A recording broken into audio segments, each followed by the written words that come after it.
Muy buenas noches. Hoy estamos a 29 de mayo del año 2020. Hemos estado hablando sobre profecía.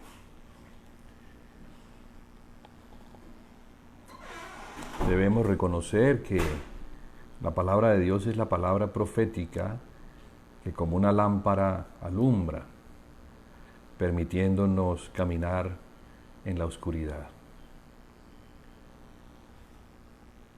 Y estamos en tiempos así, tiempos difíciles, tiempos donde sin esta ayuda, sin esta lámpara, no sabríamos qué hacer.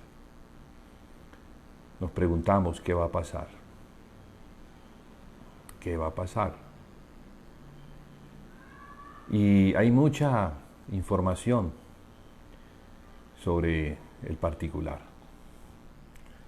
Y más que información, yo creo que es desinformación.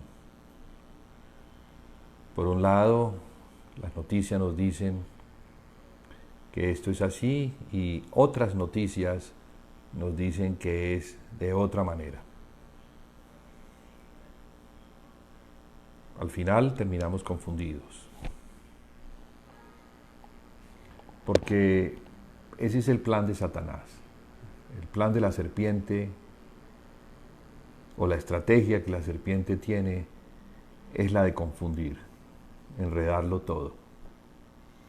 Y nos vamos a enredar si no tenemos una base firme sobre la cual pararnos.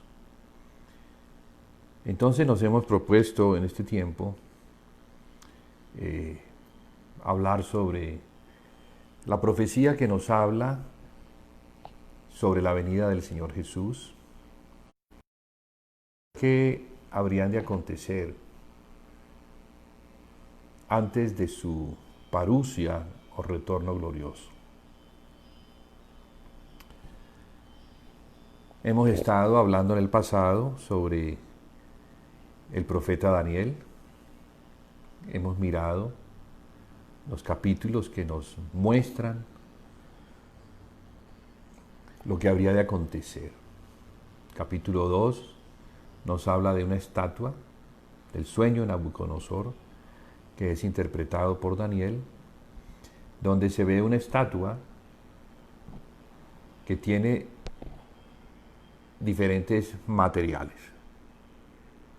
Es una estatua bien curiosa, porque en ella estos materiales representan reinos y van desde la cabeza a los pies, mostrando que habría una degradación de la cabeza a las partes más bajas.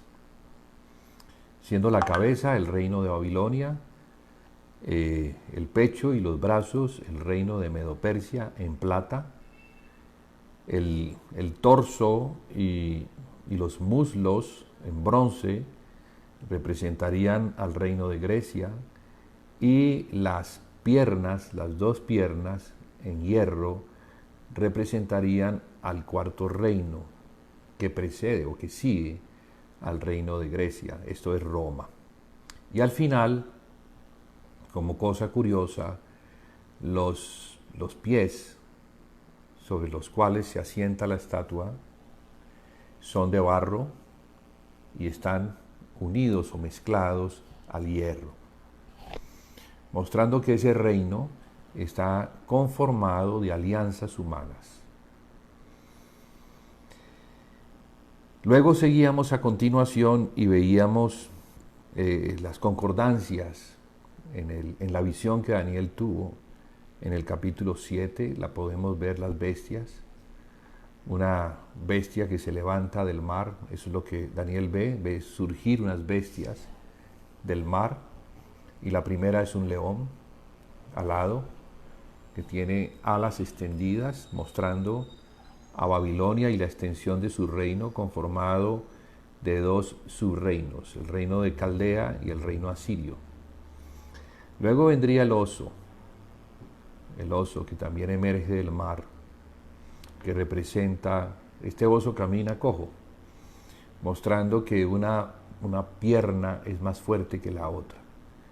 Y de esa manera se quiere destacar que este reino que está conformado de los medos y de los persas serían más fuertes que los medos.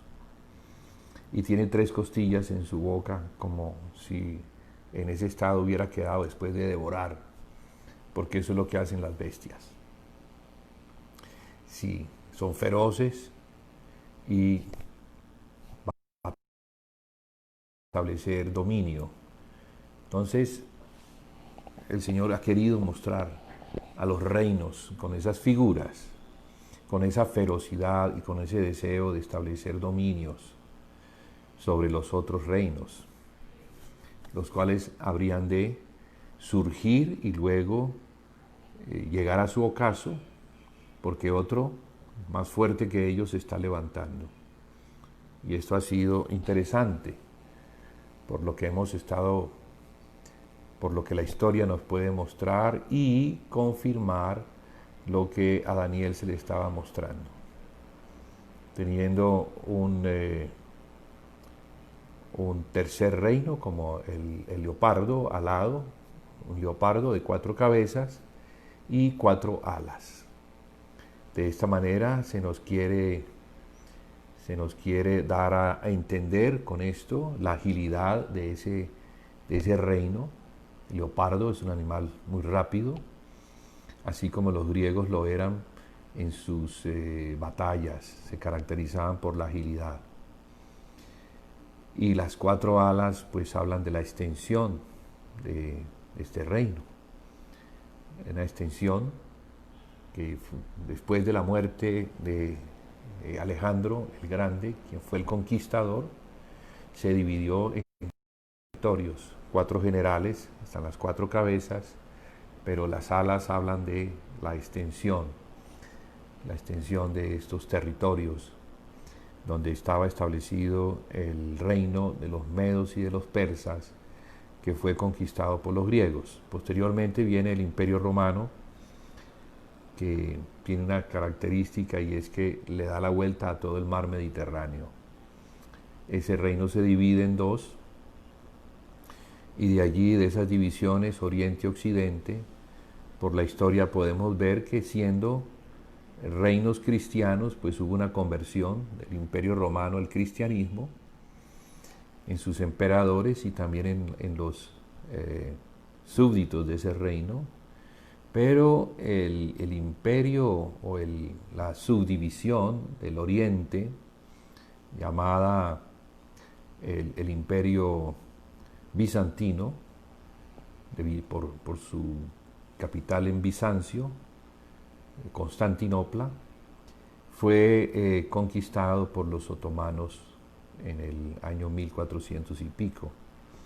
Y desde allí entonces el imperio, que antes era cristiano, terminó confesando el nombre de Alá. Esa es una curiosidad que quisiera denotar, porque por el lado occidental conservaría la fe cristiana, pero por el lado oriental tendríamos una confesión hacia Alá como el único Dios y Mahoma su profeta. Digo todo esto porque el martes pasado y las semanas anteriores hemos estado hablando de Apocalipsis como otro medio para encontrar en la profecía auxilio, ayuda sobre el tiempo que estamos viviendo, porque ciertamente estas cosas se escribieron para el tiempo del fin, y creo que estamos en el tiempo del fin, de modo que tenemos que acudir nuevamente a estos profetas para que ellos nos alumbren, nos den entendimiento y podamos saber en qué está el mundo, qué es lo que está pasando y qué debemos esperar hacia adelante. Entonces decía que nos habíamos apoyado también con Apocalipsis y hemos estado diciendo que el Apocalipsis para 7 iglesias de Asia. con el fin de dar a conocer a estas iglesias todo lo relacionado con Cristo y con la iglesia misma. Para poder tener una comprensión de este libro, pues lo primero es saber para quién se escribió y con qué fin. Bien, pues se escribió para estas 7 iglesias, que no solamente son iglesias históricas, porque desde el principio se nos dice que Apocalipsis es una profecía. Entonces no es una narrativa histórica, sino que es una visión que nos permite mirar las cosas que habrían de acontecer en el futuro. Eso es la profecía. Entonces, decía el martes pasado que Apocalipsis se presenta por medio de cuadros o de visiones, las cuales al irse abriendo nos permiten ver otras visiones que a su vez nos van presentando el cuadro completo, como construir un rompecabezas. Al principio es difícil poner las piezas, pero en la medida que vamos avanzando, hay menos piezas que poner y hay más piezas puestas que nos ayudan a ver, a comprender de qué es que se está tratando. Entonces, Apocalipsis podríamos decir que es eso, ¿no? Que se nos abre el entendimiento por medio de entradas, puertas que se abren, y al entrar a esos lugares podemos ver lo que está oculto, los misterios que Dios quiere revelar. Y una vez entramos en la comprensión de ciertos misterios, ya tenemos las bases para entrar a la comprensión de otros misterios. De modo que consideramos Apocalipsis un libro muy importante para este tiempo. Y con esto no quiero yo decir que tenemos la comprensión total. Pienso que en la medida en que las cosas se van dando, vamos teniendo un mejor entendimiento de lo que Apocalipsis quiere decirnos. Porque ha sido escrito de una manera enigmática, de modo que hay que estar muy atentos, porque esos enigmas se nos van a ir revelando en la medida en que el cumplimiento de estas palabras proféticas se nos vayan dando.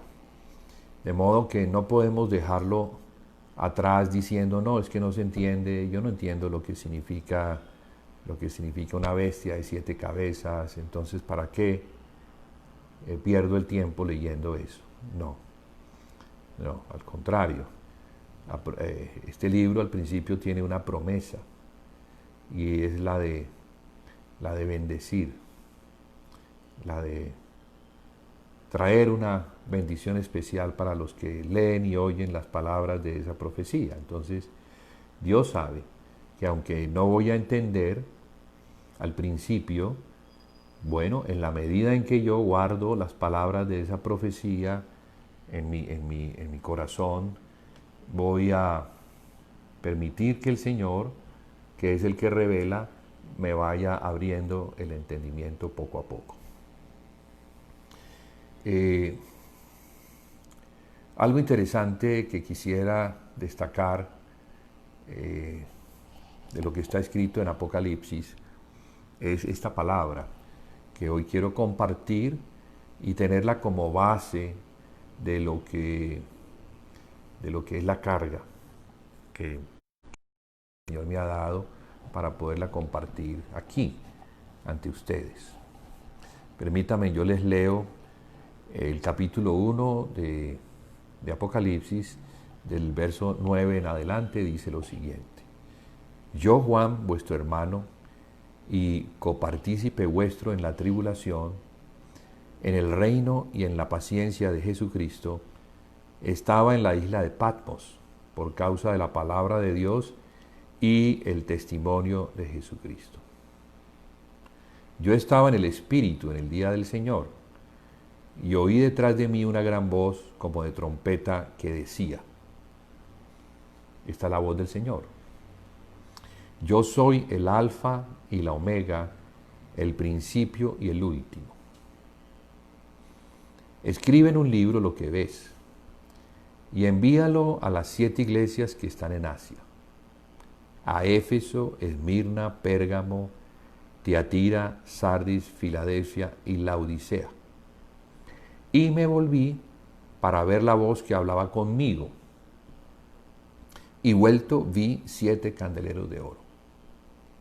Y en medio de los 7 candeleros, a uno semejante al Hijo del Hombre, vestido de una ropa que llegaba hasta los pies y ceñido por el pecho con un cinto de oro. Quiero subrayar esta palabra que me llamó mucho la atención, la forma como él se presenta. Él dice: yo soy el alfa y la omega, el primero y el último. Entonces lo que yo veo aquí es que para tener una comprensión de Apocalipsis, que es el último libro que encontramos en las Escrituras, tenemos que tener una cosmovisión. Y esa cosmovisión arranca desde el principio, porque lo que el Señor va a revelar es todo lo que corresponde a Él mismo. Entonces, si Él se presenta como el alfa y el omega, que son las palabras griegas, el alfa es la primera letra del alfabeto y la omega es la última letra del alfabeto. Pero para tener un mejor entendimiento de lo que Él quiere decir, también dice el primero y el último. Entonces, no podemos pretender entender el Apocalipsis si no tenemos una comprensión del resto de las Escrituras. Mire que todo comienza en el principio. Entonces, desde el principio yo quisiera destacar algo que nos va a ayudar a tener un cuadro, un marco profético sobre el cual podamos edificar el libro, esta palabra, ¿no? Esta profecía, Apocalipsis.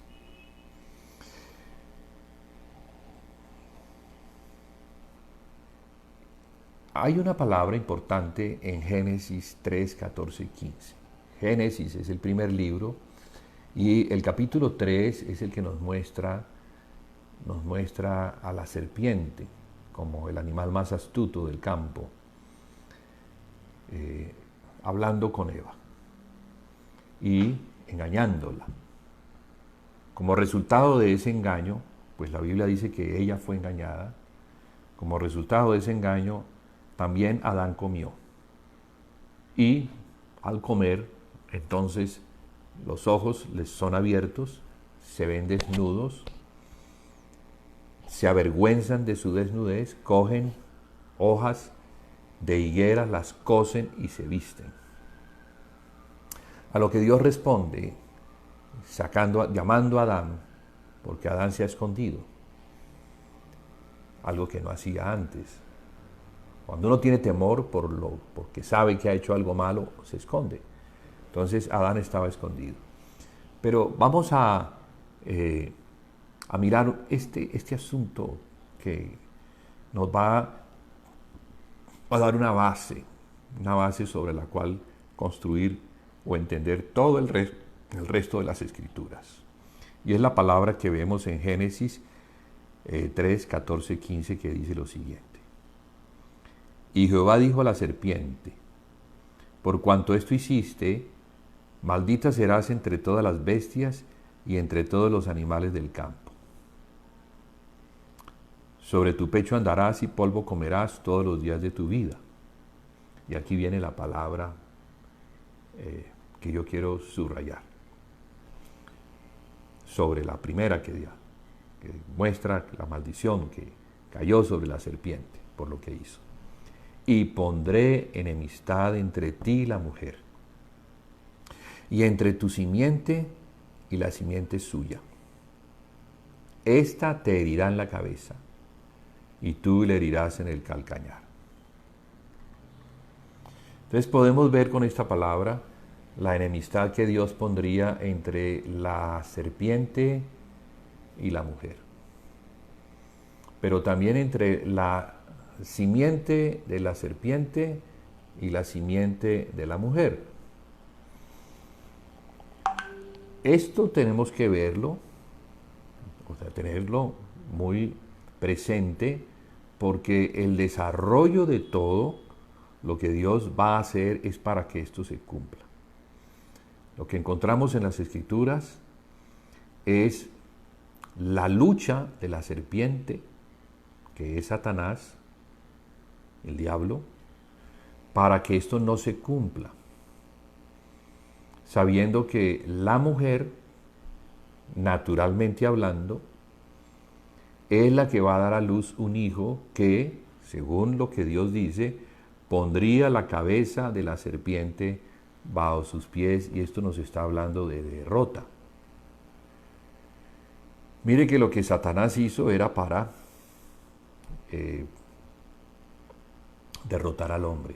Le puso una zancadilla, y en esa zancadilla el hombre cayó. Esta caída del hombre trajo consecuencias terribles sobre la humanidad. Pero Dios se había asegurado, porque ya, según el libro de Efesios, Dios había hecho algo antes de la fundación del mundo. Se nos dice que Dios bendijo a un remanente con toda bendición espiritual en los lugares celestiales, en Cristo. ¿Y para qué? Para que fueran santos y sin mancha delante de Él. Y luego sigue el apóstol haciendo su desarrollo y terminamos, o él termina en ese capítulo mostrando que la manera como Dios iba a lograr ese propósito era por medio de la iglesia, a la cual, según se nos muestra, la cual es el cuerpo de Cristo. Bien, conocemos la historia. Jesús vino como el Hijo de Dios en carne, y así en carne murió por el hombre, pagando el precio o la deuda que el hombre le debía, porque la deuda no fue pagada el primer día. La deuda era que el hombre debía morir. Así había dicho Dios: el día que de él comieres ciertamente morirás. Entonces era necesario que ese hombre muriera. Sin embargo, no murió. El hombre salió, de allí salió vivo, cubierto con pieles de animal, debiéndole a Dios, que es justo, debiéndole el pago por lo que había hecho. O sea, había una deuda por el pecado, y un hombre tenía que pagarla algún día. Solo que el hombre que debía pagarla tenía que ser santo y sin mancha, sin mácula de pecado. Lo cual era prácticamente imposible, que cualquier descendiente de Adán no tuviera la mácula del pecado. Todos los hijos de Adán heredan la mácula del pecado. Por eso Dios hace algo sorprendente. Y lo sorprendente es que engendra en una mujer virgen, una doncella, es engendrada por el poder de Dios. Y allí entonces tenemos a un hombre que nace sin la mácula del pecado y con la capacidad, por ser justo delante de Dios en ese sentido, de ser la ofrenda por el pecado. Damos gracias a Dios por esa concepción que en su sabiduría, en su presciencia, sabiendo todo lo que habría de acontecer, Él tiene desde antes de la fundación del mundo. Ahora, digo todo esto porque ese plan que Dios tiene, que es redentivo, lo va a cumplir. Él va a cumplir el plan. Todo comienza entonces desde el principio. Recordemos que Jesús dice: yo soy el alfa y el omega, el principio y el fin. Entonces Jesús está desde el principio. Podemos encontrar a Jesús como el Cordero que está dispuesto a dar la vida por el hombre, a ser el sustituto, a ponerse en el lugar del pecador, para que la ira de Dios caiga sobre él. Y eso es lo que se ve en el capítulo 3, con este animal que es muerto, cual se le quitan las pieles y son dadas a cambio de las hojas de higuera, que son las que Adán se pone para justificarse a sí mismo. Entonces Dios no acepta la justificación del hombre. No. Dios solamente puede aceptar la justicia que viene de su mano. Y esa que viene de su mano, pues son estas pieles de animal. Si leemos aquello que no está escrito, pero que está escondido, tendríamos que concluir que las pieles de animal no salieron simplemente porque sí. Dios no chasqueó los dedos y aparecieron las pieles de animal. No, tuvo que darse el sacrificio de un animal.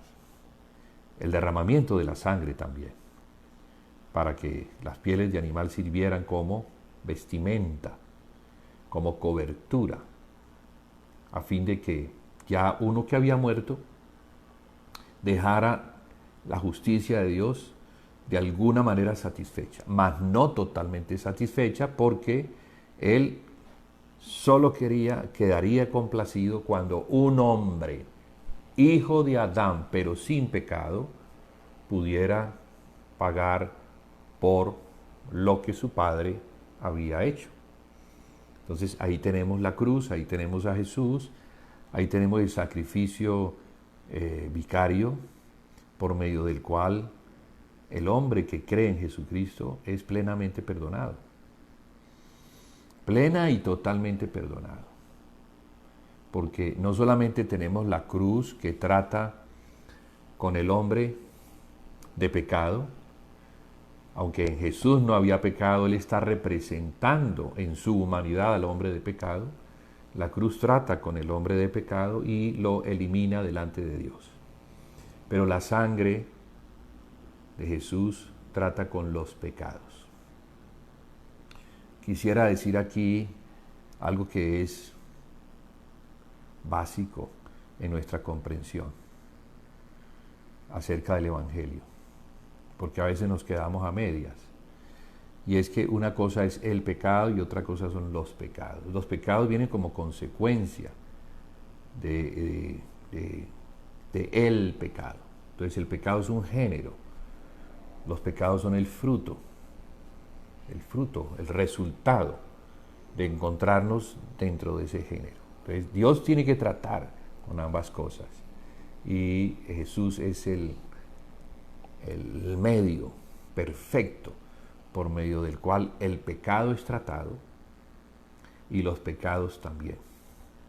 Entonces repito, la cruz tratará con el pecado, con la naturaleza pecaminosa del hombre, eliminándola de la vista de Dios, y la sangre tratará con los pecados, que son la consecuencia de esa naturaleza. Bueno, ¿esto por qué?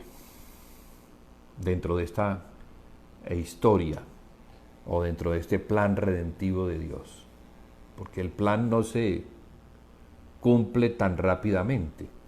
Tienen que suceder muchas cosas que muestran la obra de Dios, cómo Dios comienza a trabajar desde el principio, separando y dejando un camino para que lo que Él ha hablado se vaya cumpliendo. Es así que cuando Dios dice esto, le dice a Adán y a Eva y a la serpiente, después de expulsarlos del lugar donde ellos se encuentran.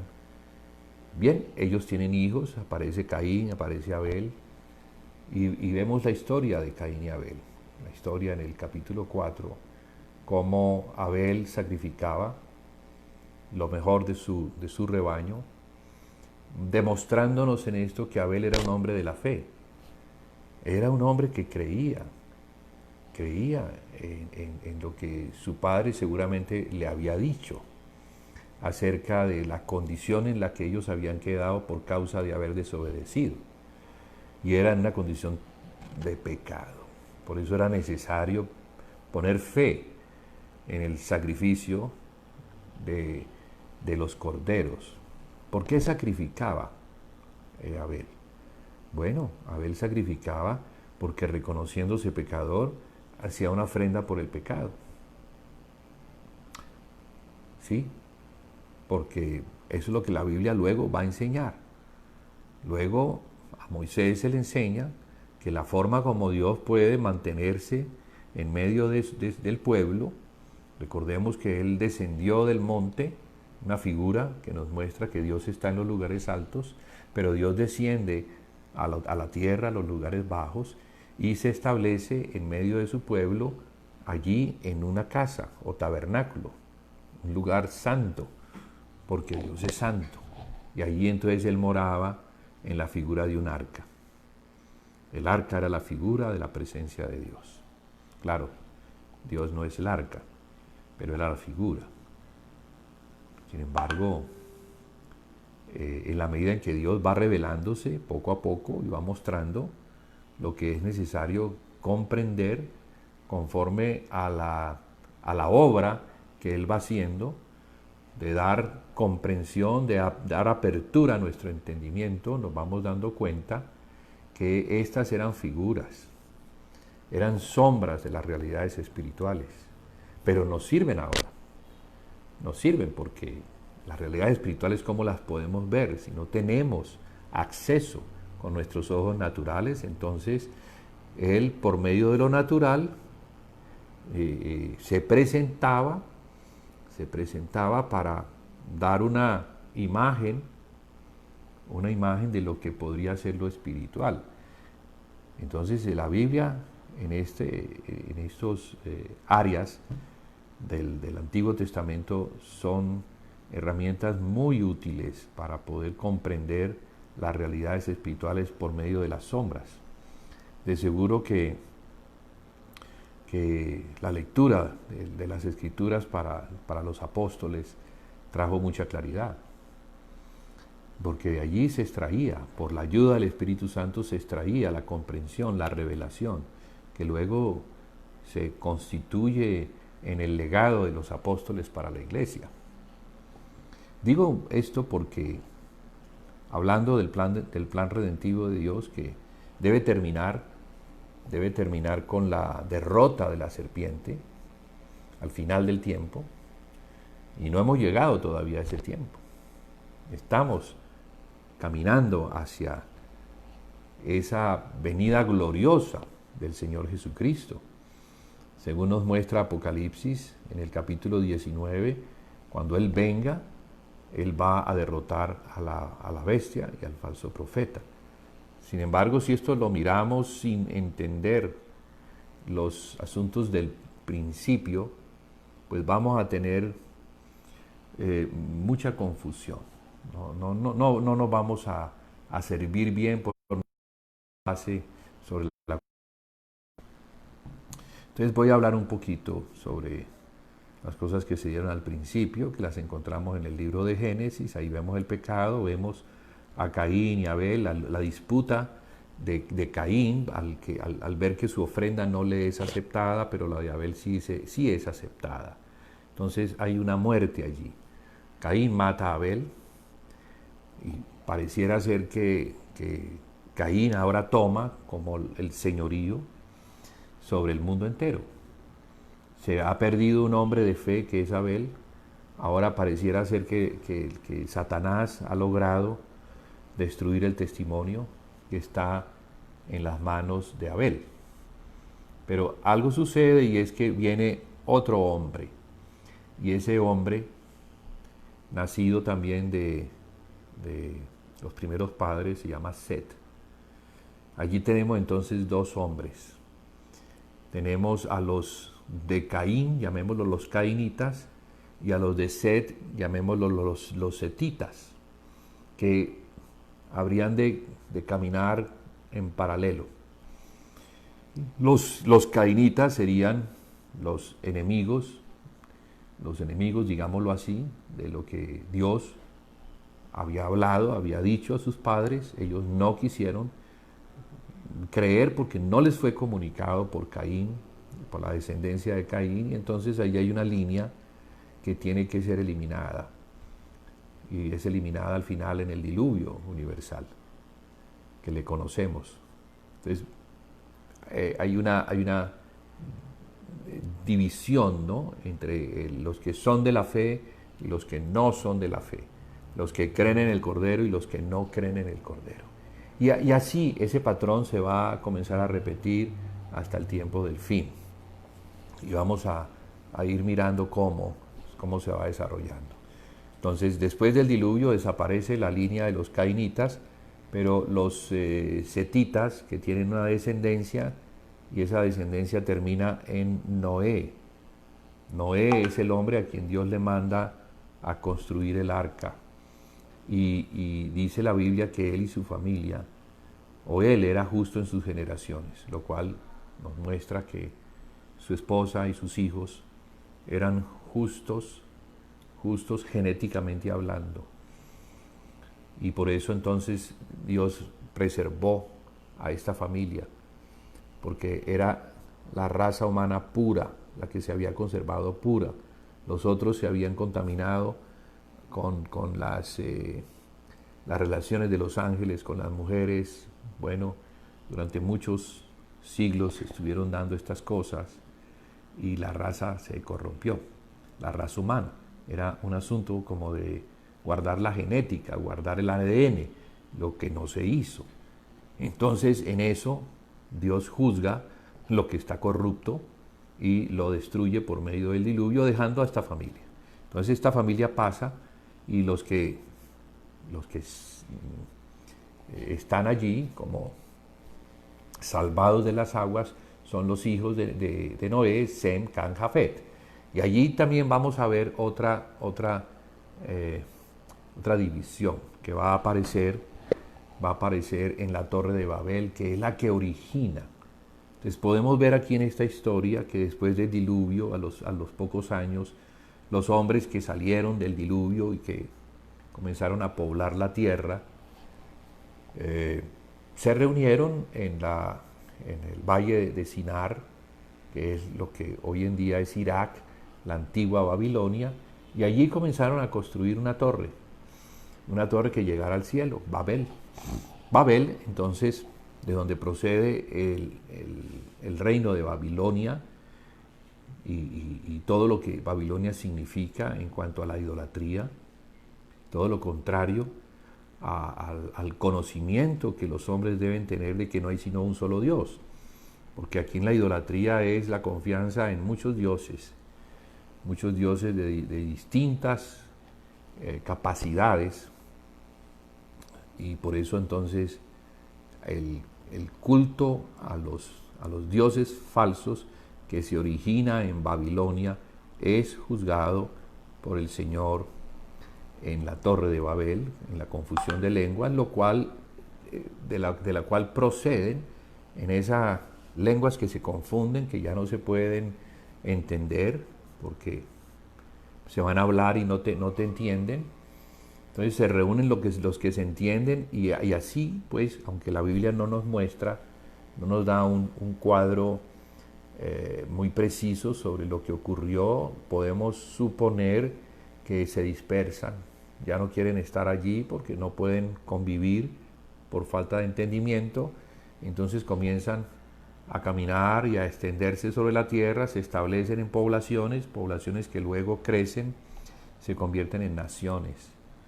Y estas naciones que proceden de Babel, lo que llevan, lo que llevan es lo que aprendieron en Babel. Entonces llevan la idolatría. Vamos a hablar entonces de esas naciones que no conocen a Dios, por la rebelión de Babel, el legado que queda para ellos es Babilonia, que al final de Apocalipsis vuelve y aparece en una mujer que tiene en su frente el nombre de Babilonia, misterio religioso. La madre, dice, de las abominaciones. Claro, porque allí se dio origen a todo lo que es abominable.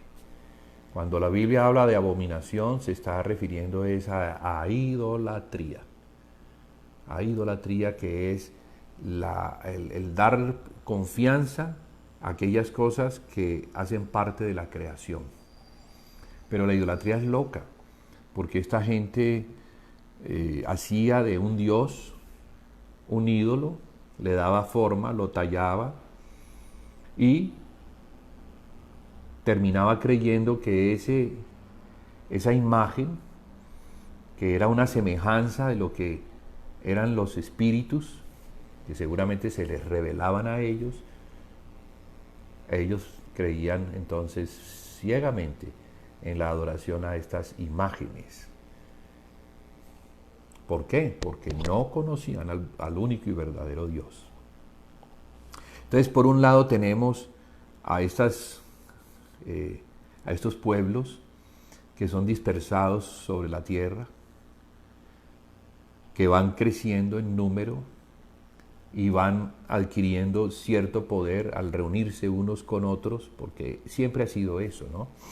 Es el reunirse para adquirir poder, para adquirir un nombre que les permita a ellos, en su cantidad, en su número, acompañados de estos dioses falsos, conquistar otros pueblos y así ir aumentando su poder, formando reinos y luego imperios, que son reinos conformados por varios reinos.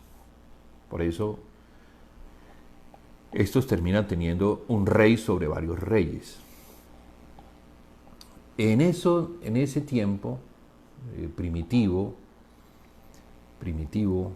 postdiluviano, después del diluvio, Dios comienza, recordemos que Él tiene un plan, entonces va y escoge a un hombre que está metido dentro de esas naciones, dentro de esos pueblos gentiles, de hecho, un hombre que vivía en Ur de Caldea. Entonces, Caldea viene a ser ese subreino que, unido con Asiria, se convierte en el imperio neobabilónico. De allí, de Ur, al sur de Caldea, Dios llama a Abraham. Y desde allí comienza su plan. El plan de redención comienza con Abraham, el hombre de la fe, un hombre. Algo que quiero destacar es que cuando Dios va a hacer algo grande, Dios no necesita multitudes. Dios trabaja con remanentes.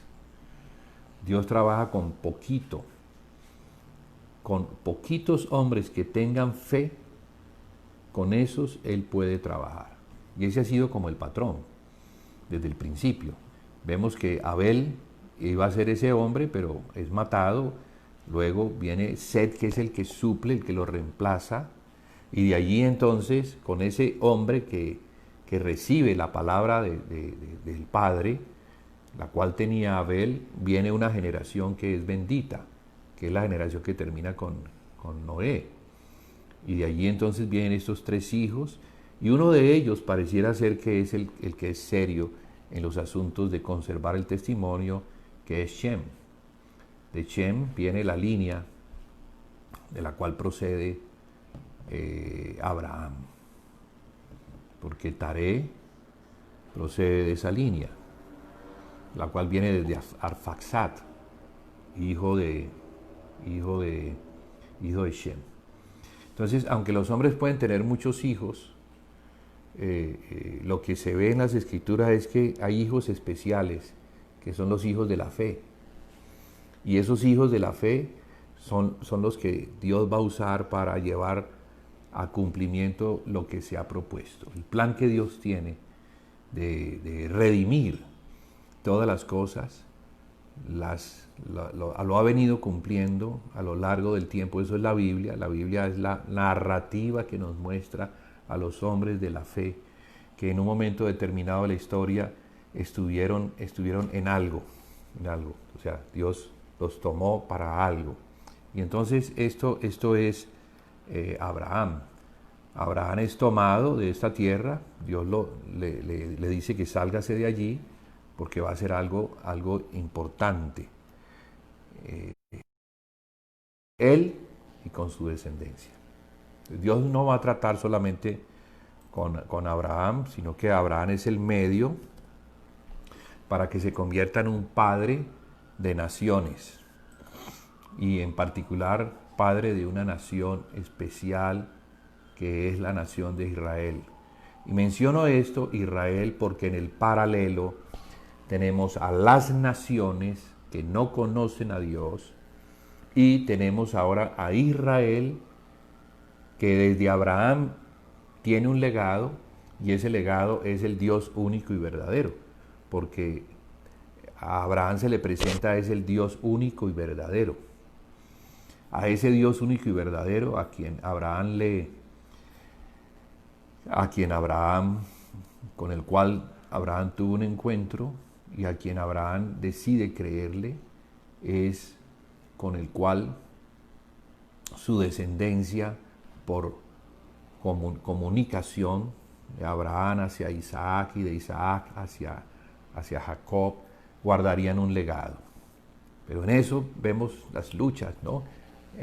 Intrafamiliares, porque aunque Abraham tuvo muchos hijos, después, el primero Ismael no iba a ser el hombre que había de guardar la fe o el depósito de fe que Dios quería que su descendencia guardara. Por eso entonces Ismael es destituido de esa posición, más le es dada al segundo, que es Isaac. Entonces, Isaac es muy importante en este plan redentivo porque él, aunque no tuvo muchos hijos, solo uno de ellos es el que guarda el testimonio. ¿Y quién es? Jacob. Siendo Esaú el primero, el primogénito, no valora la herencia, sino que la vende por un plato de lentejas, pisoteando de esa manera el testimonio. Y claro, por eso entonces aquel que no es el heredero legítimo porque no salió primero, ellos eran dos en el vientre, mas el primero en salir afuera fue Esaú, y bueno, la ley decía que la primogenitura caería sobre él, mas él menospreció, y eso Dios lo sabía. Dios sabía eso desde el principio, porque Dios lo conoce todo. Entonces la primogenitura la termina recibiendo Jacob, quien tuvo, sí, 12 hijos de 4 mujeres, 2 hermanas que tenían doncellas, y así entonces se establecen estos 12 que al crecer, al multiplicarse, conforman una gran familia que terminó viviendo en Egipto, una familia sin tierra, a la cual Dios, por promesa dada a Abraham, se les había anunciado que ellos algún día tendrían una tierra. Entonces el testimonio fue guardado, ¿no? Fue guardado por algunos fieles que guardaban esa palabra, la palabra que Dios les había dado a los padres, y confiaban y esperaban en que Dios enviara de pronto a alguien que los libertara de la esclavitud. Y así fue entonces como Moisés llegó. Moisés los saca, para hacer breve el relato, porque quiero que vamos a un punto específico. y es cómo Dios trabaja con los hombres de fe. Los hombres de fe son el remanente dentro de un pueblo que no tiene fe, que no está dispuesto a creer, porque así ha sido el pueblo de Dios. Muchos, pero muy pocos son los que creen.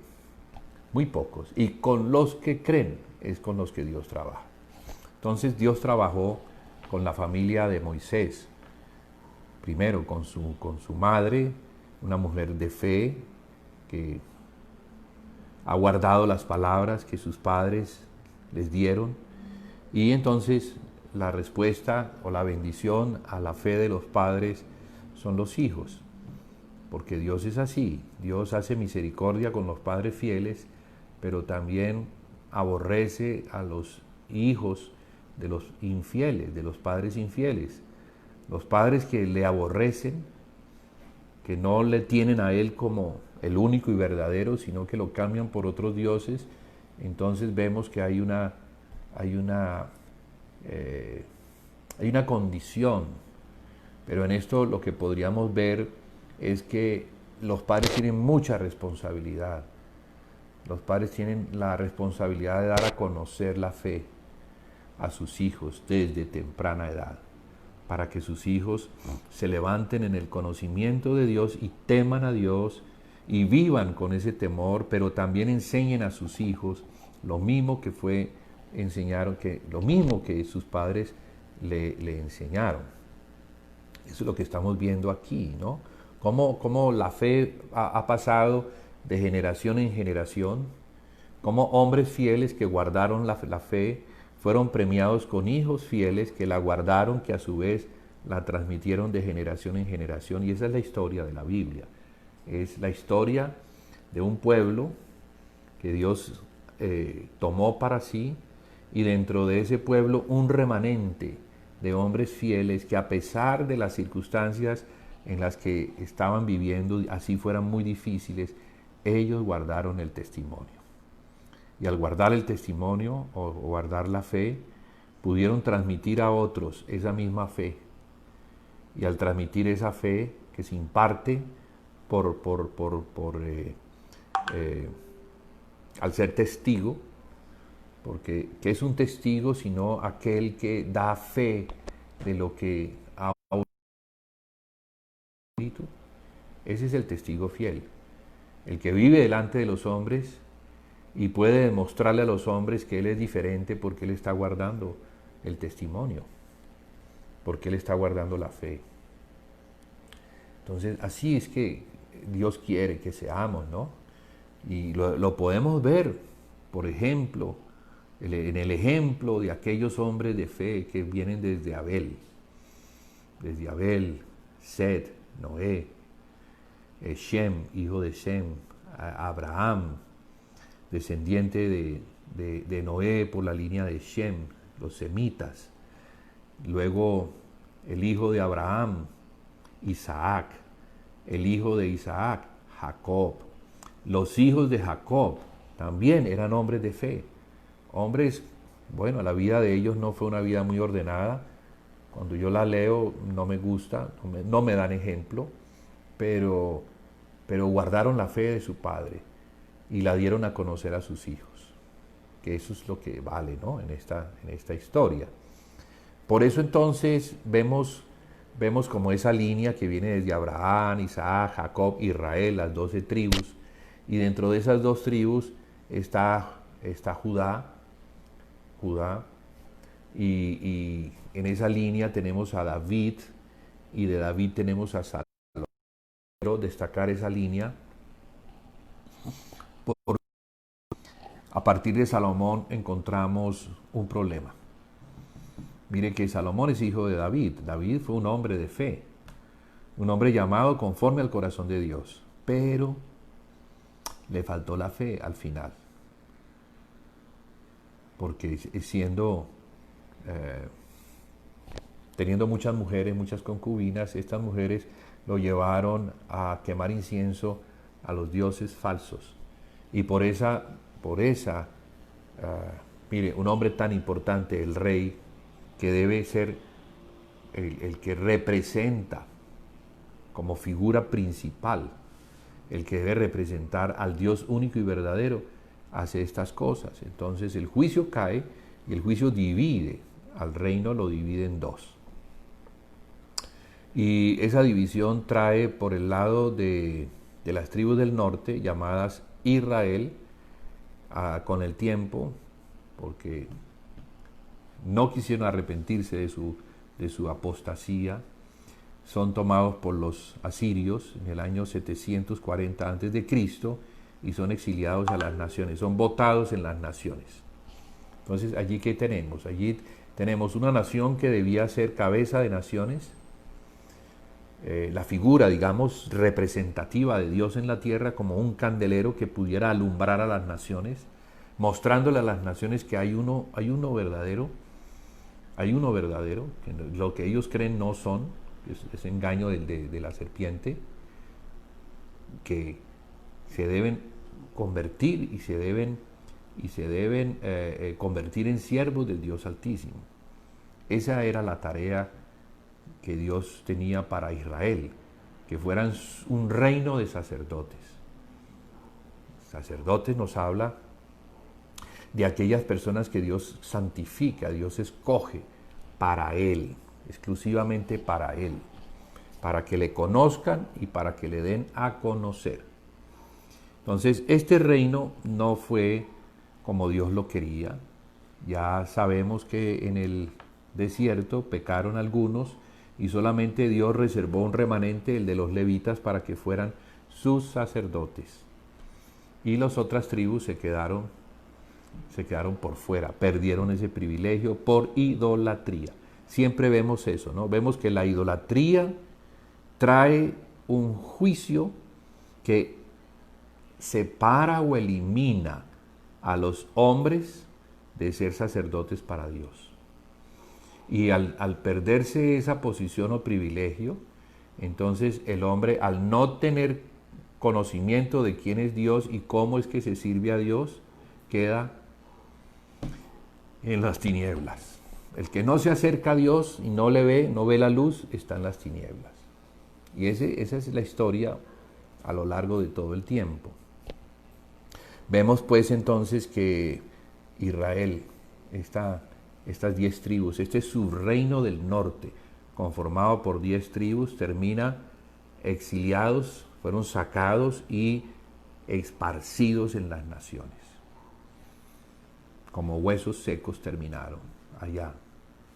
Allá murieron, nunca regresaron, nunca fueron enterrados en la tierra de sus padres, sino en la tierra de las naciones paganas, de las naciones gentiles, como un castigo.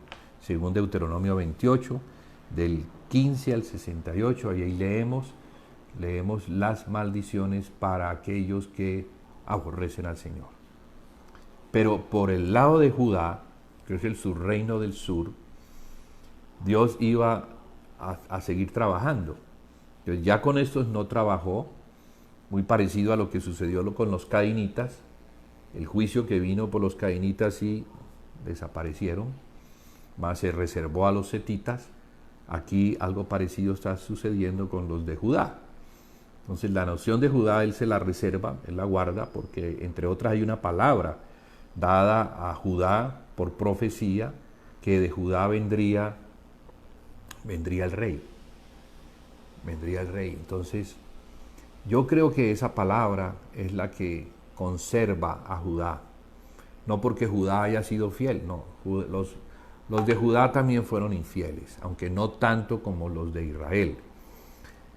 Podríamos decir que la ventaja que tenían los de Judá es que ellos tenían como capital a Jerusalén, y en Jerusalén estaba el templo, y en el templo pues estaba todo lo relacionado con la adoración a Dios. Entonces, de alguna forma, ellos tenían ese testimonio visible que les permitía tener más cercanía con el único y verdadero Dios. Eso no sucedió con las tribus del norte, que nunca volvieron a Jerusalén, no perdieron completamente la noción de lo que era ser un pueblo que adoraba a Dios. Sin embargo, por la apostasía, Hubo reyes buenos, reyes malos, reyes buenos, reyes malos. Dios termina disciplinándolos y los envía a Babilonia. Y allí, bueno, aunque fueron guardados, fueron protegidos por el Señor, porque no fue lo mismo con los asirios, no, este fue un exilio diferente. Nabucodonosor los preservó, consideró que era bueno para el reino tener judíos que trabajaran, artesanos, que trabajaran, prosperaran y trajeran riqueza al reino. Entonces no los destruye, les permite prosperar. Y eso es lo que sucede. Durante 30 años, pues los primeros comienzan a establecerse, prosperan, tienen familias que también igualmente prosperan, hasta que llega el día en que se termina el tiempo de la disciplina, los 70 años, el reino de Babilonia cae bajo el poder de los medos y persas, y Ciro el Grande, llamado en la Biblia mi pastor, Ciro el Grande, abre las puertas para que los cautivos que se encontraban en Babilonia pudieran salir. Si querían regresar, podían regresar. No había restricción, sin embargo, unos muy pocos regresan, y esos poquitos que regresan, cuando llegan, no entienden que la prioridad es la casa. Siempre ha sido esto, ¿no? En la historia lo que vemos que la prioridad no es la que el hombre atiende, la prioridad es Dios. Para que todas las cosas nos vayan bien, debemos buscar las cosas del Señor. Debemos conocer lo que el Señor quiere y ponerlo en práctica. O sea, conocer la voluntad de Dios y ponerla por obra. Pero no estaban muy enterados estos que habían estado 70 años en Babilonia de cómo era la cosa. Entonces lo normal es que cuando llegaron a Babilonia se preocuparon más por construir sus propias casas, adornarlas, ponerlas bonitas, y no atendieron la casa del Señor, y por eso no les estaba yendo bien. Por eso, entonces, a consecuencia de eso, el Señor levanta profetas después del exilio, para que los animen, para que los empoderen, digámoslo de esa forma, y ellos entiendan que la prioridad, siempre, la prioridad del pueblo que ha escogido, la prioridad es la casa. Esa es la prioridad. Porque la casa es la casa del Señor. Es como si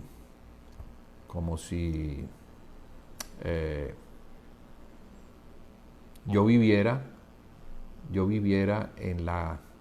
si yo fuera el siervo de un señor, pero a mí me corresponde construirle su casa primero. Porque si yo le construyo su casa, el Señor puede venir, y al venir, Él me va a beneficiar. Pero si me pongo yo primero a construir lo mío, desatendiendo la casa de mi Señor, entonces no me va a ir bien. Cuando mi Señor venga y encuentre que la casa no se le ha construido, no me va a ir nada bien. He sido un mal siervo, porque he sido puesto principalmente para atender los asuntos suyos y las prioridades suyas. Entonces, pues este asunto relacionado con la casa del Señor, que se viene viendo desde el principio, luego va a ser importante en nuestra comprensión de lo que es la iglesia. Para poder entender Apocalipsis tenemos que entender toda esta historia, todos estos asuntos relacionados con el único y verdadero, con el soberano, con la importancia que Dios le da a sus cosas, y cómo el Señor está interesado en que los que le conozcan le sirvan, porque es que Dios está también para servir. Mire todo lo que hizo con un pueblo que se encontraba en esclavitud. No tenía por qué sacarlos de allí. Sin embargo, por cuanto le había dado palabras a los padres de este pueblo y se había comprometido con estos padres, con esas palabras él estaba dando cumplimiento. Por el amor que él le tenía a estos hombres fieles, que fueron fieles a él se había comprometido con palabras y esas palabras entonces lo ataron, a fin de que como él cumple lo que dice, entonces sacó a estos que se encontraban en cautividad y se los llevó con poder, con demostraciones de poder a la tierra donde fluía la leche y la miel, y allí los estableció, ahí les dio una tierra muy hermosa y llegaron a ser un reino muy hermoso, Israel, claro, la tierra de los cananeos. Allí se estableció Israel. Fue la tierra que perdieron. La tierra que perdieron por haber abandonado a aquel que les había demostrado a lo largo de muchos años cuán grande y cuán fiel y cuán santo era él. Pero no, cuando se le aborrece, cuando se le cambia por otros, cuando se hace culto a las deidades o a los ídolos, porque detrás de esos ídolos están las deidades, está Satanás, está la adoración a los demonios. Entonces Dios no va a tener una relación con un pueblo así, no. Eso es equivalente a la fornicación o al adulterio. Es equivalente a que una mujer que es tu esposa vaya y se acueste con otros, no solo con uno, sino con varios, tenga muchos amantes. No, eso no lo va a soportar un esposo que entiende lo que es la fidelidad. Y Dios ha sido fiel para con este pueblo. Dios no les ha sido infiel, o sea que no les ha dado motivo para que ellos lo traten de esa forma. Por eso la disciplina. Digo disciplina, no destrucción, porque Dios no destruyó a este pueblo. No lo destruyó pudiéndolo hacer, pudiéndolo dejar en las naciones y nunca más acordarse de ellos hasta que desaparecieran por completo. Pero por causa de las promesas que había hecho con sus padres, con los patriarcas, entonces Dios estaba moviendo su mano para salvarlos. Sin embargo, los salvaba una y otra vez y ellos regresaban. Aunque, repito, siempre dentro de eso, Dios trabajó con el remanente. Dios encontró en la multitud de apóstatas, encontró remanentes con los cuales Él trabaja. Y así fue entonces, después de Babilonia, como se logró edificar la casa. Pasando los años, vuelven otra vez en esa condición de apostasía, se olvidan del Señor y ya el Señor no vuelve a hablar. Hubo un silencio de casi 500 años, donde no hay profetas que hablen, que se escriba y que se tenga como el legado de que el Señor levantó un profeta. No, durante 500 años no hubo más hablar en la tierra de Judá, allá donde el Señor Jesucristo, llegado al tiempo perfecto, se presentó delante de los hombres, fue bautizado por el profeta Juan, quien preparó el camino para que los que se iban arrepintiendo estuvieran dispuestos a aceptar a este como el Cordero de Dios que quita el pecado del mundo, porque esa fue la presentación que el Bautista dio de él, ¿no?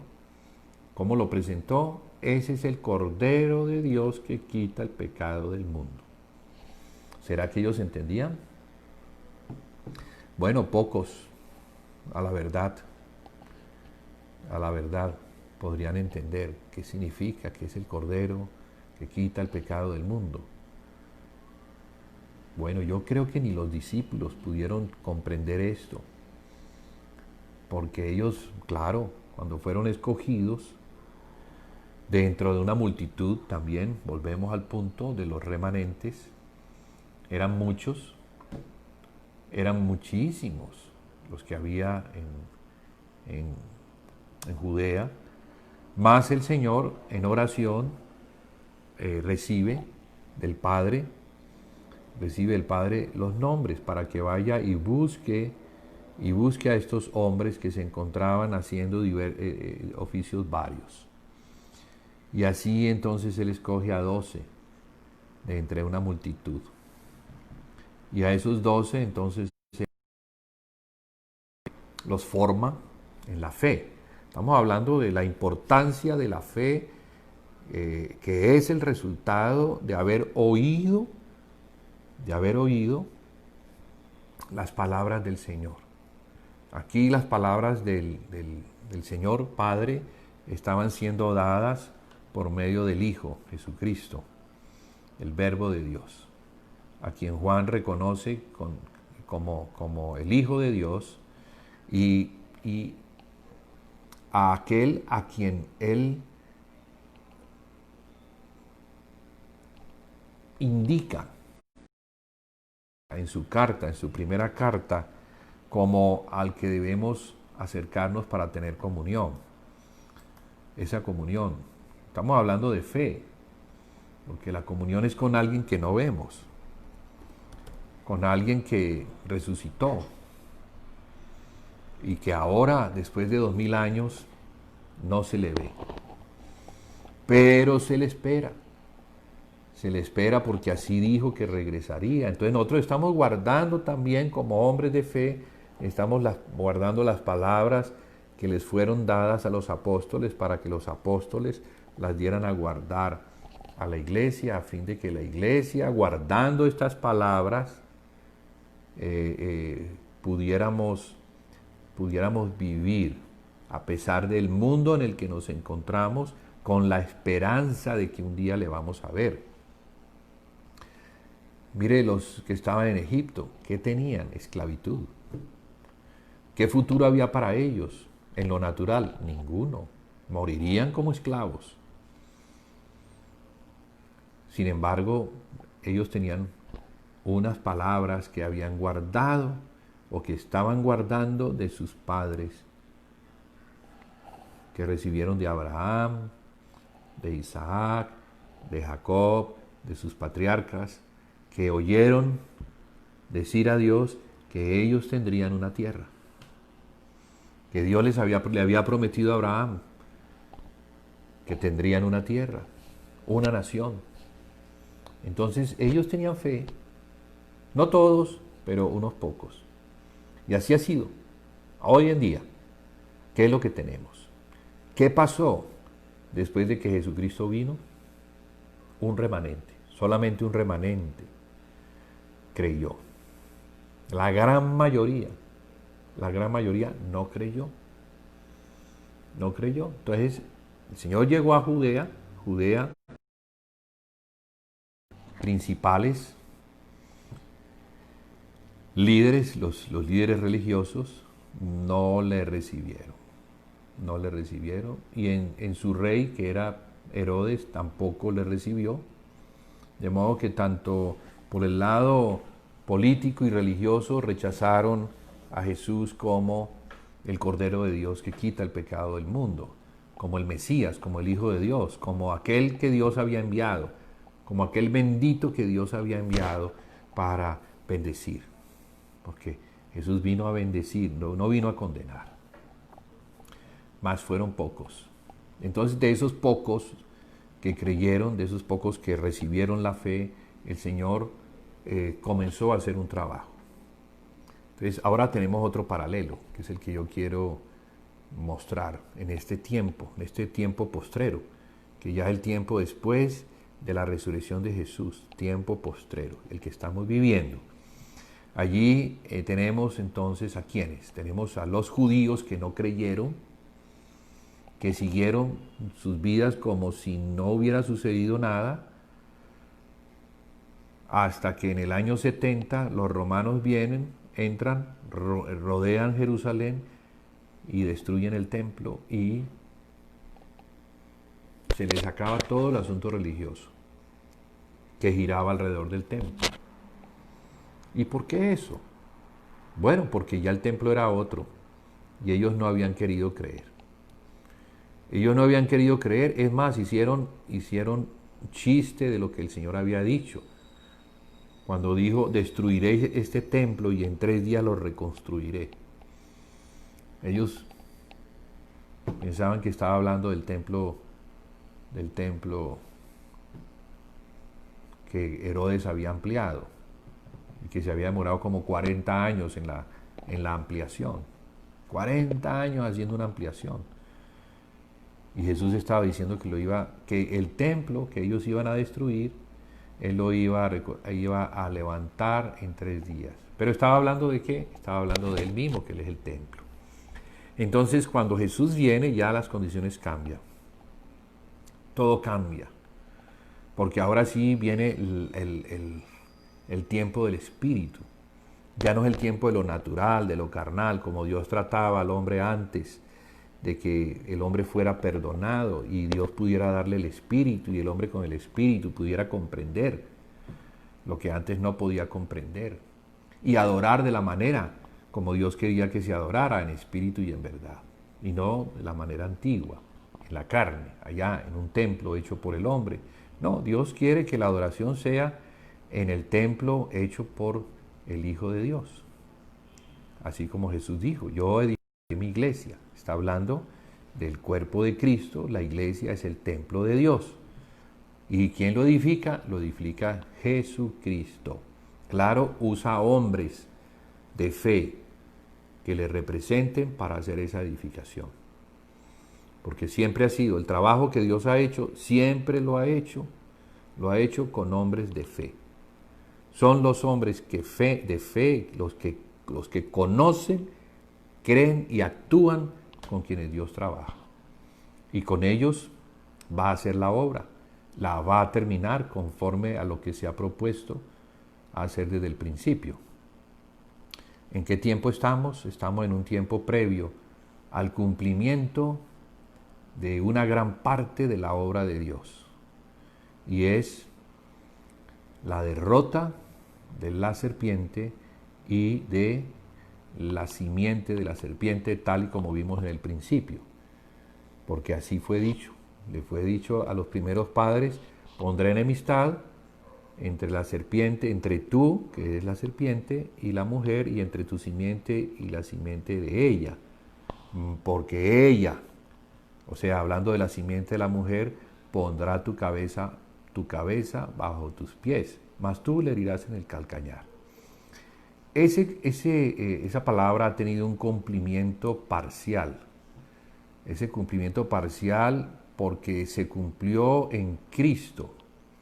Y digo parcial porque la iglesia todavía, que es el cuerpo de Cristo, no ha derrotado a la serpiente. La iglesia tiene también, así como Cristo derrotó y de la manera como el Señor mostró que se debía derrotar ese poder, la iglesia no lo ha logrado. Hay algo importante en esto, y es que aquí tenemos la serpiente, la mujer y las dos descendencias. La serpiente es el diablo y Satanás. La mujer es ese pueblo del Señor que daría a luz un hijo que derrotaría a la serpiente. ¿Qué ha pasado con la mujer? La mujer, así como Pablo lo dice, la mujer, así como Eva fue engañada, también la mujer ha sido engañada. Vamos a decir que en esta historia, Israel, porque a quien Dios le dio las promesas fue a Israel. Israel es un protagonista importante en esta historia de redención, porque todo lo que se habló en relaciones a redención se le hablaron a Israel. Entonces, es una redención que es para Israel y que se cumple en Cristo. Pero aún no vemos la redención de Israel. No la vemos. O sea, esa mujer necesita que esa descendencia de la cual se habla logre el propósito de poner a la serpiente bajo sus pies. ¿Y qué querrá decir esto? Porque esta no es una batalla contra sangre y carne. Satanás es un espíritu y que, claro, ha trabajado, así como el Señor trabaja con hombres de fe, Satanás también trabaja con hombres que están contra esa fe. O sea que son del espíritu contrario, espíritu de anticristo. Ha habido muchos anticristos y habrá al final un anticristo. Porque Apocalipsis así nos lo muestra y también Tesalonicenses así nos lo muestra, hablando del hombre de pecado, hablando de la venida del Señor, hablando de la apostasía y mostrándonos que el Señor no vendrá hasta que venga la apostasía y se manifieste el hombre de pecado. O sea que la venida del Señor depende de estas dos condiciones, la apostasía y como consecuencia de la apostasía la manifestación del hombre de pecado, el hijo de perdición, el cual se sentará en el templo de Dios como Dios, haciéndose pasar por Dios. Bien, entonces, como si fuera Dios, como si fuera el Hijo de Dios, como si fuera el Cristo, Él va a lograr eso. ¿Sí? No es algo que nadie pueda impedir, es algo que se va a dar. Pero entonces, ¿quién va a derrotarlo? ¿Y cómo lo va a derrotar? Porque esta es la historia y este es el cumplimiento de ese plan que desde el principio fue anunciado. Aquí entonces tenemos que mirar algo. Y es que Jesús muere en la cruz, pero resucita como un nuevo hombre. Y en ese nuevo hombre o espíritu vivificante permite que todos los que crean en él se constituyan en parte de su cuerpo. Ahora no podemos ver a Jesús solo. Ahora lo vemos como la cabeza de un cuerpo. Tendríamos entonces que decir que hay un nuevo hombre conformado de dos. Así como el viejo hombre estaba conformado de dos, Adán y Eva, siendo Eva extraída del varón, así mismo está conformado de una cabeza que es Cristo y de un cuerpo que es la iglesia. Entonces, ese nuevo hombre es el que tiene la comisión de derrotar a la serpiente y también a la simiente de la serpiente. Si estamos hablando de un nuevo hombre, ¿cuál es ese nuevo hombre? Bueno, es Cristo y la iglesia. ¿Y la iglesia cómo está conformada? La iglesia está conformada de el pueblo de Israel, o los tomados de Israel, y los gentiles, los tomados de entre los gentiles. Vamos a decir entonces que estos dos pueblos, porque así nos lo muestra el apóstol Pablo, de esos dos pueblos el Señor hizo uno, derribando la pared de separación que existía entre los dos. La cruz derribó la separación, haciendo de los dos por la paz que se dio un solo pueblo. Entonces, algo importante aquí, y es lo que no se ha logrado. No se ha logrado que estos dos pueblos lleguen a ser uno. Llevamos 2000 años y no son uno. ¿No? Incluso desde el mismo principio no podían ser uno porque los judíos tenían diferentes maneras de entender la salvación, el evangelio. Era complejo para los judíos muy aferrados al judaísmo. Entender la revelación que Dios le había dado a Pablo era complicado. Tan es así que vemos el concilio que se tuvo que dar en el capítulo, lo vemos en el capítulo 15 del libro de los Hechos, donde están discutiendo qué se debe hacer con los gentiles que se están convirtiendo. De allí, porque Pablo ha llevado el problema para que se discuta y entonces haya una conciliación. y en esa conciliación entonces se establezca qué es lo que se debe hacer. Y allí encontramos algo muy importante. Bueno, vemos que los judíos, los judaizantes, los de la circuncisión, ellos decían que los gentiles se tenían que circuncidar y tenían que seguir a Moisés, porque si no, no podían ser salvos. A lo que Pedro responde, pero ¿cómo así? Si yo estuve en la casa de un gentil y cuando yo prediqué el Evangelio, el Espíritu Santo descendió y confirmó, y para nosotros ellos dieron testimonio de que no era con circuncisión. Yo no les hablé de Moisés, yo les hablé fue de Jesús. Entonces ellos fueron salvos por la fe, por el oír con fe. De modo que lo que ustedes están diciendo no parece que fuera lo correcto. Ustedes están hablando de una salvación por obras. Y lo que el Señor nos ha enseñado es otra cosa diferente, que es una salvación que se logra cuando confiamos en Jesucristo.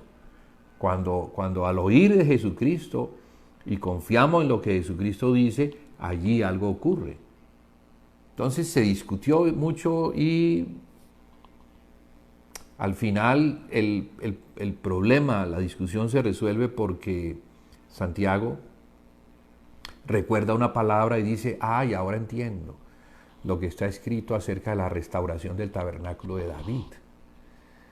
O sea que había una palabra que hablaba de que en el futuro se daría la restauración del tabernáculo de David. ¿Para qué? Para que los gentiles invocaran el nombre del Señor. Invocaran el nombre del Señor.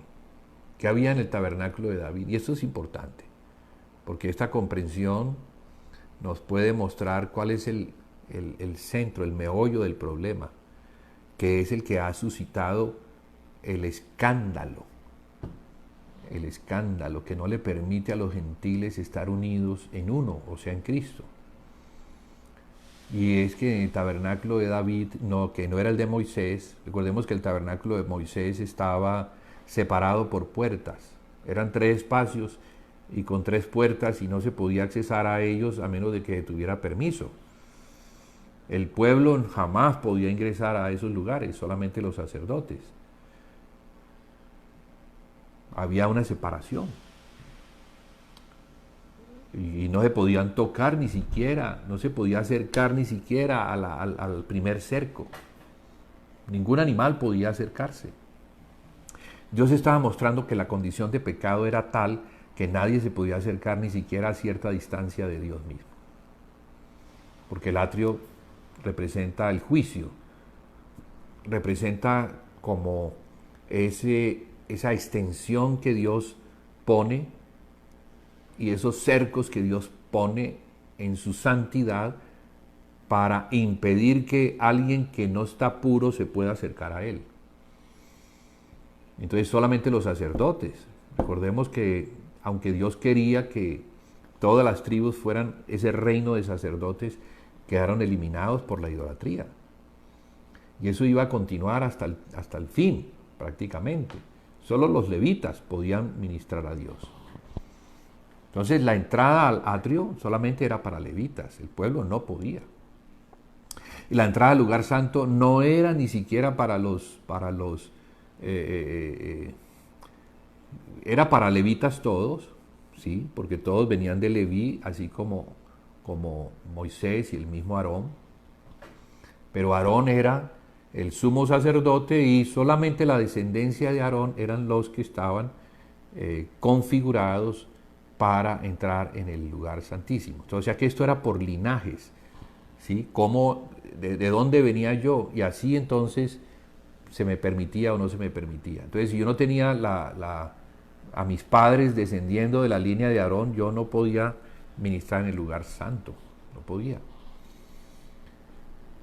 Con esto Dios está mostrando las separaciones, las divisiones que hay por causa de la condición del hombre, pecador.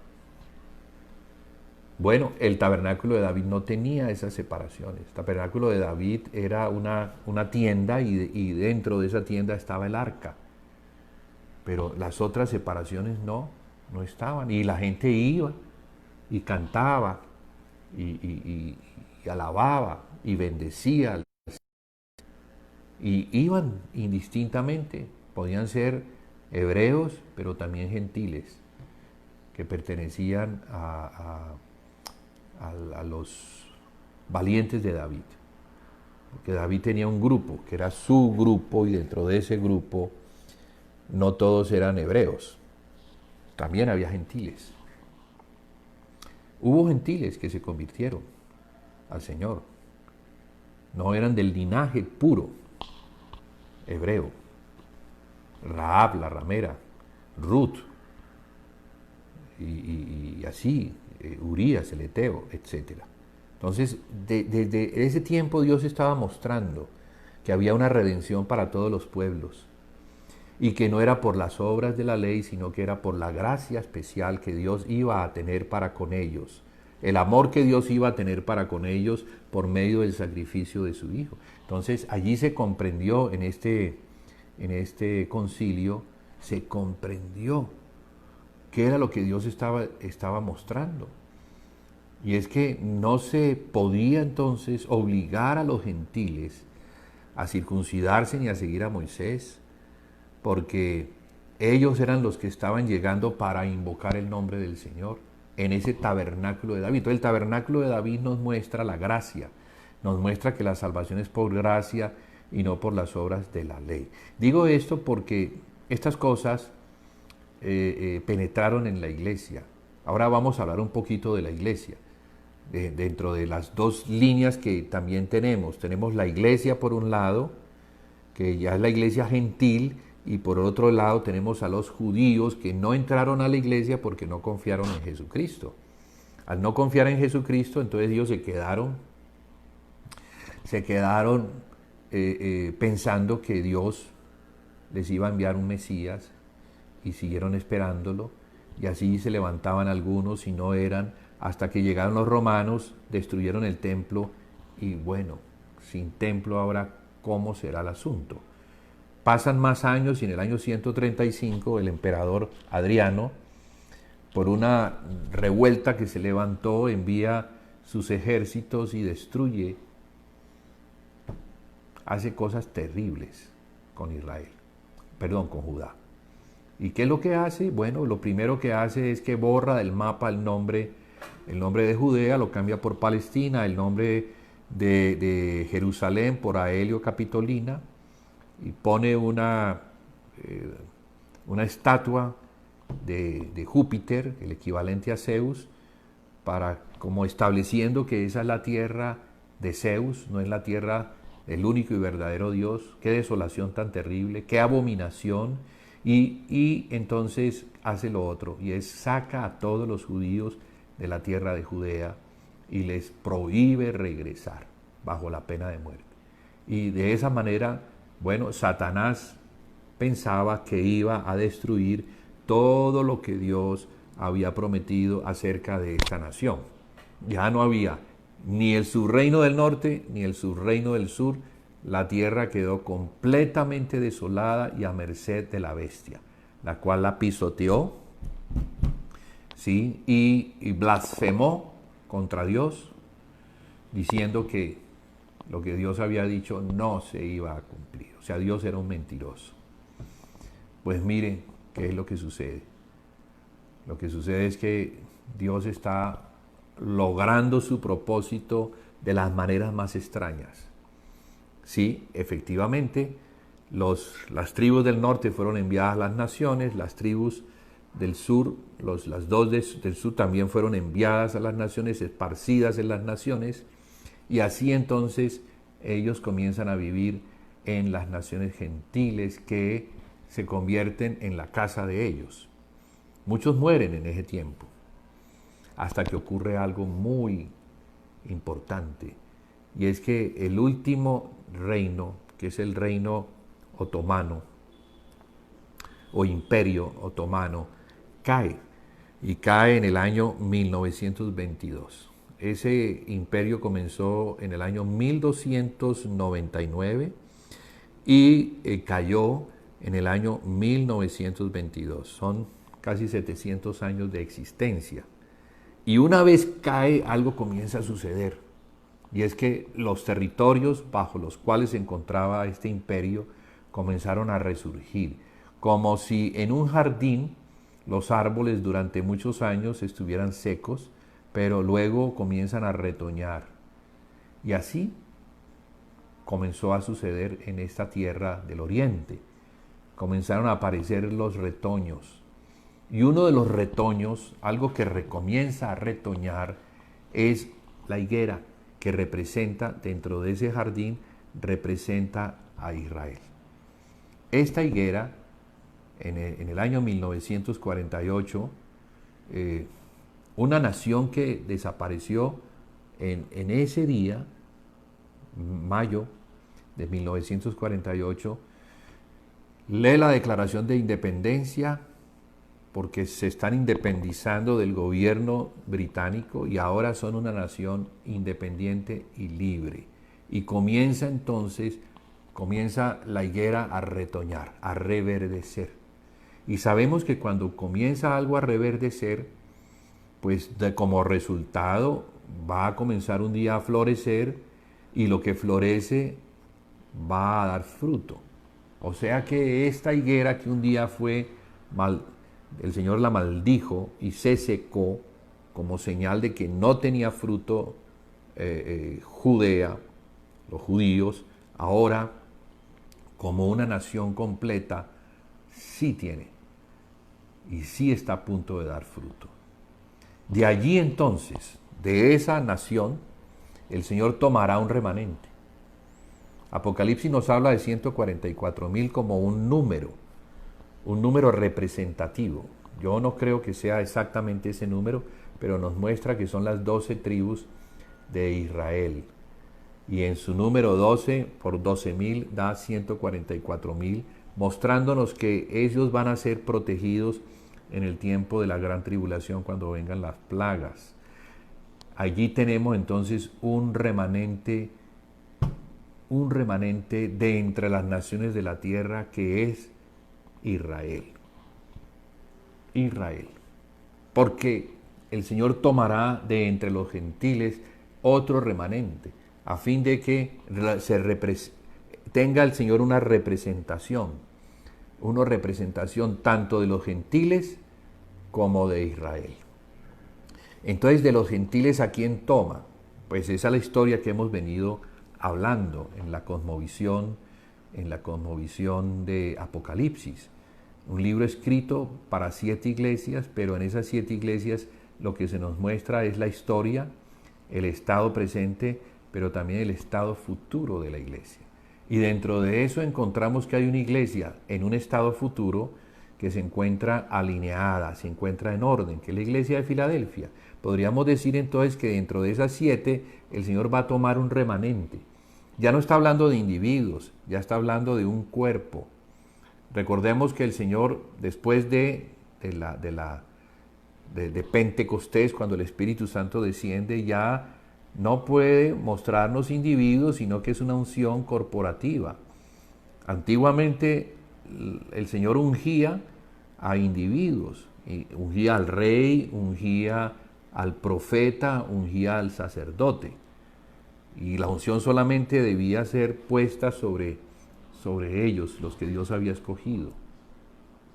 Pero que además eran sombra del nuevo hombre. Ahora estamos hablando de un nuevo hombre. Acuérdese que el viejo que viene de Adán murió en la cruz y ahora hay uno que resucitó, y ese que resucitó está conformado de una cabeza que es Cristo y de un cuerpo que alberga multitudes de personas que están también bajo la unción. Entonces, por eso la unción cuando desciende sobre muchos. ¿Y por qué? Porque Cristo es la cabeza, y la unción, así como lo vemos en el Salmo 133, la unción comienza por la cabeza, va a las barbas y desciende hasta la punta del vestido, abajo, hasta los pies. De modo que es corporativo. Y si hablamos de corporativo, de ese nuevo hombre, es la iglesia. Pero la iglesia no conformada solo de gentiles, ni conformada solamente de judíos. Ahora es una iglesia conformada del Israel, que es el olivo natural, y de los gentiles, que son el olivo silvestre. Esos dos olivos que son los dos candeleros que se nos muestra en Apocalipsis capítulo 11, son aquellos que van a tener el trabajo de derrotar, porque es así, de derrotar a la bestia apocalíptica. Derrotando a la bestia apocalíptica, que es la simiente de Satanás, se derrota también a Satanás. ¿Cómo lo hacen? Bueno, eso lo vamos a dejar para la semana entrante. Esta parte vamos a llegar hasta aquí. Espero que voy a poner el gráfico de esto en esta presentación en Facebook para los que quieran tomarlo y mirar de qué hemos estado hablando. Dejamos entonces para la semana entrante la conclusión de qué manera estos dos testigos que representan a la iglesia remanente, acuérdense que empezamos con eso, que Dios trabaja con el remanente, trabaja con los que son de la fe, con aquellos que han guardado el testimonio, aquellos que son testigos porque guardan el testimonio, porque son fieles a las palabras, a todas las palabras que Dios ha dado desde el principio, fíjese, porque estos testigos son la culminación y son los que comprenden todo lo que viene desde el principio y tienen todo ese depósito en ellos mismos para poder enfrentar con la autoridad espiritual a la serpiente antigua, que es el dragón de 7 cabezas, al cual la Biblia dice que fue vencido, y que ellos le vencieron a Satanás. Claro, hay una guerra en los cielos, porque es así. La guerra en los cielos que se está dando es porque acá en la tierra hay estos vencedores, hay este cuerpo de vencedores que están trabajando en pro del testimonio, a favor de Cristo, para que Cristo sea vindicado, para que el nombre de Cristo sea el único que se mencione, a fin de que Israel termine diciendo, bendito es el que viene en el nombre del Señor, porque ese es el propósito y así va a terminar, que Israel, que es la mujer, pueda ser rescatada del engaño de la serpiente en la que se ha encontrado por casi, podríamos decir, casi que desde el principio, pero bueno, el Señor va a revelar, va a abrir su templo y va a dar a conocer el misterio de Dios al sonar de la última trompeta. Dejamos entonces porque es un tema también más extenso, lo dejamos para la próxima semana. Que el Señor les bendiga, muchas gracias por acompañarme. Estaremos entonces en el Espíritu, unidos en el Espíritu y orando por todas estas cosas que son importantes para el tiempo del fin. Que el Señor nos permita recibir y también en el recibir la carga para pedirle al Señor, Señor, úsanos si podemos servirte en este tiempo del fin, que podamos ser nosotros instrumentos para el cumplimiento de tu causa. Dios les guarde.